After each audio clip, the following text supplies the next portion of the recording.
Now, 21 families are coming to terms with the deaths of their youngsters. We're talking about the tragedy in East London. This while the whole nation battles to understand why they died on a Sunday. And of course, the tavern, underage drinking, various issues in the spotlight, but police are yet to establish the cause of death. We're now joined by clinical psychologist Khosi Jiyane and East London community activist Yolanda Dyani.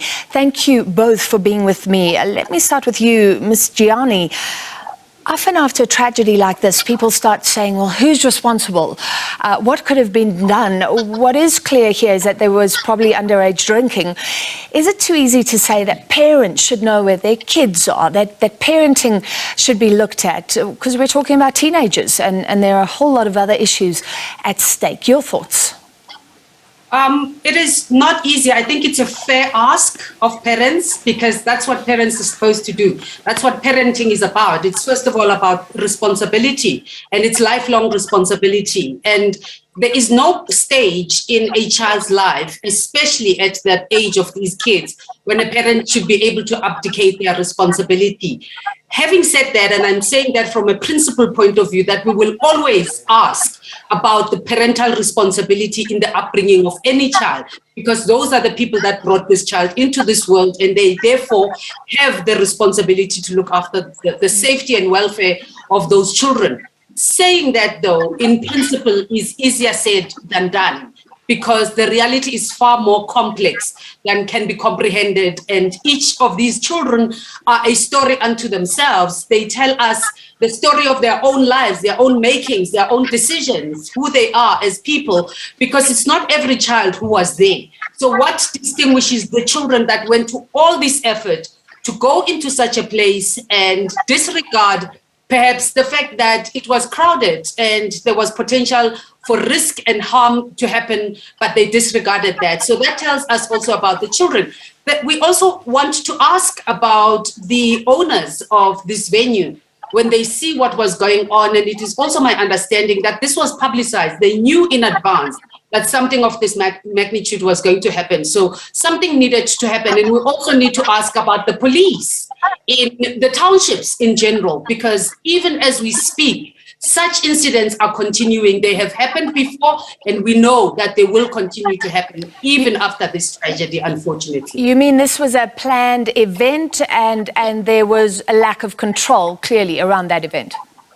That's my understanding, and we can ask Yolanda to fill in those details. But my understanding is that these kids didn't suddenly just show up. It was put out in the social media, and of course, we can say that parents aren't as knowledgeable about social media and the goings on of social media. And with social media, you never really know, what to anticipate from a venue point of view, but which then puts the onus even more so on the tavern owner to be on high alert and to do the necessary to prevent what happens. But we know people are driven by money. The more the merrier, the more money, the more irresponsibility, and the community watches, all their arms and watches. And so there's a whole long list of culpability in this scenario, and I'll perhaps ask Yolanda to fill us in. Well, Ms. Dyani, your comment, and internally, I mean, we've just been bouncing this around. Some people saying, look at the spatial differences between townships and the suburbs. In a township, there could be a tavern just down the road. So it doesn't take time and effort for kids to get there. You don't always know where they're popping out to, as it were. Yeah, exactly. That's what I'm saying, that this is the story of each of the kids and how they conduct their own lives at this stage, even though they are young as teenagers and adolescents.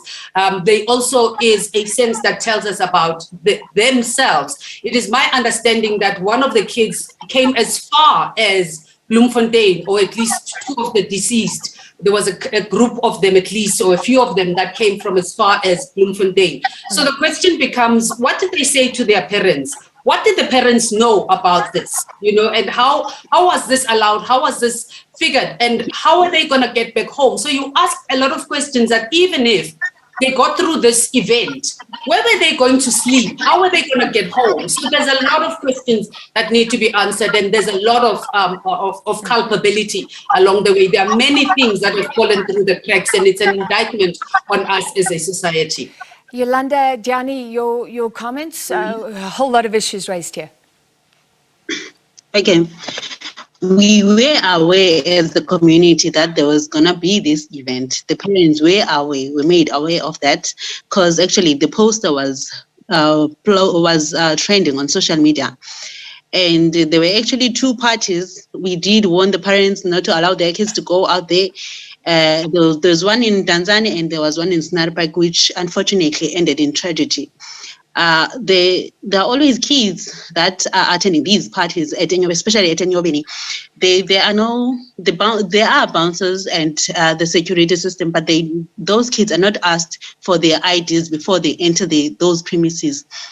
The community, as you have heard from the news, they have been in communicating with the liquor board and the police, but the cases are not.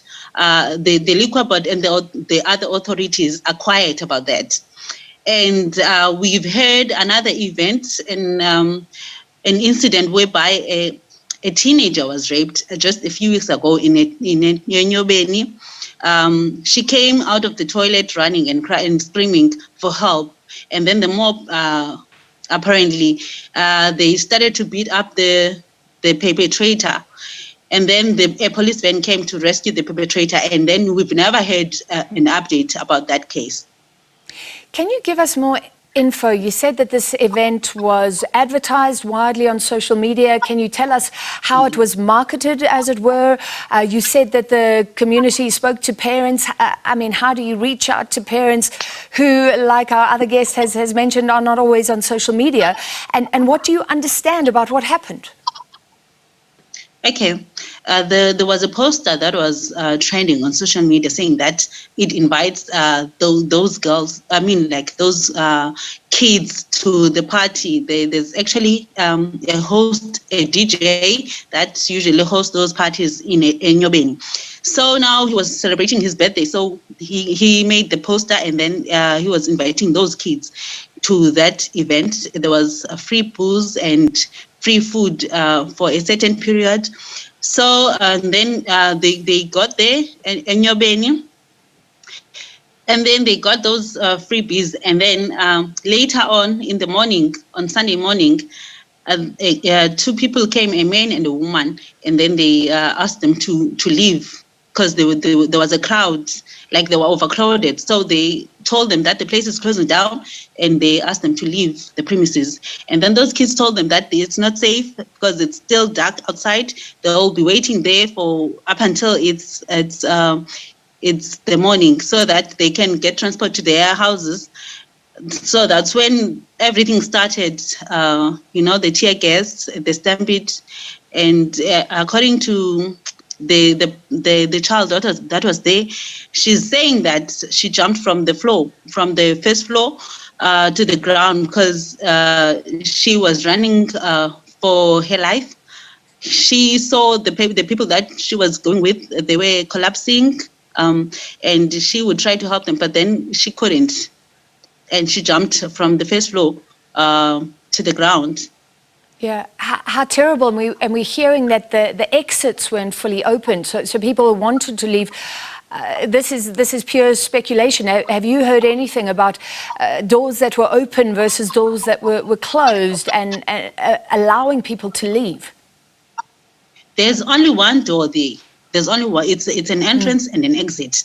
It's only one door. There's nothing else. And then there's one on the first floor, which is the exit to the balcony. And we've heard the DJ, the one that was hosting the party, some other time he also jumped out of the balcony before because he was being beaten by some guys. We don't know much of the story, but we saw him jumping throughout the balcony. So the community doesn't understand. The community doesn't understand who came in and released tear gas and beat people. You don't know who that was. Is that what you're saying? Yes, we still don't know who that was. But according to the child that was there, the survivor, she's saying that the owner was there. He watched the whole thing. Sure. Ms. Jiyane, there are calls, Love Life, because of a lack of information, right now is saying at the very least the tavern owners should be prosecuted because you need to check youngsters coming in. You need to stop the underage drinking that is going on. How widespread is it, and is that some way to start? It certainly is one point that is certainly a point of culpability. But I also want to say that this is just a symptom of a much bigger problem, because, you know, the same parents should be held to account for the whereabouts of their children, and also the police within that community. If the community has been complaining, I would imagine how noisy it must be to be in that area. What about other people that needed to sleep? If there were that many children and there was that much noise and it's a regular thing, what does that mean for the well-being of other people and other members of the community? And I mean, although we don't know and we are speculating at this stage, but I can imagine from what Yolanda is saying that the probability is that somebody had had enough. You know, people had had enough, and they just decided to take charge of the situation and find some way to disperse the kids. And unfortunately, if that's what could have happened, part of me can understand just people have had enough, and, you know, calls for help from the police and the liquor board and things like that, because these structures are supposed to be monitored for proper exit and so on. How are these structures built? How are they approved? And where is the police in that community all the time? Because this is not just, it's just one incident. That place opens all the time. How do they often monitor? But, you know, there's a whole other story that we can tell about just the general condition of that community. Well, Ms. Dyani, can you give us more insight? Was there concern? And I mean, this has even been raised with underage drinking. If it's in a residential area, then people should know what's going on. Were people fed up with what was going on? And how is the community processing this now? I don't know if you know any of the families. I can't imagine what it's like. Sudden death, and it's even a mysterious death of young teenagers. It's no secret that the kids that are going there on a regular basis, because even if you look on their social media page, there are pictures of kids, you know, holding beverages, and the communities were so fed up. The community have been through those processes. They went to liquor board. They have been trying to, but then the owner is so disrespectful. He would tell them, even if they like Ms. Jiyane said, that it's in a residential area, like there's no space, like it's you know, it's a small yard. It's in between the other houses, and then there's no empty bottles being thrown around and all that dirty stuff. And then if the neighbors are complaining about that, he would just tell them to just find fencing for their yards and let him do his thing. You know, it's for him, it's business as usual, as long as there's money, and then there's nothing else that he needs to worry about. Yeah, I'd love to get the tavern owner's response to that. You even said that underage drinking was part of the marketing material for this organization. We did reach out and try and get him to join us, but we were unsuccessful there. We have to leave it there. Sure, we were joined by clinical psychologist Khosi Jiyane and East London community activist Yolanda Dyani.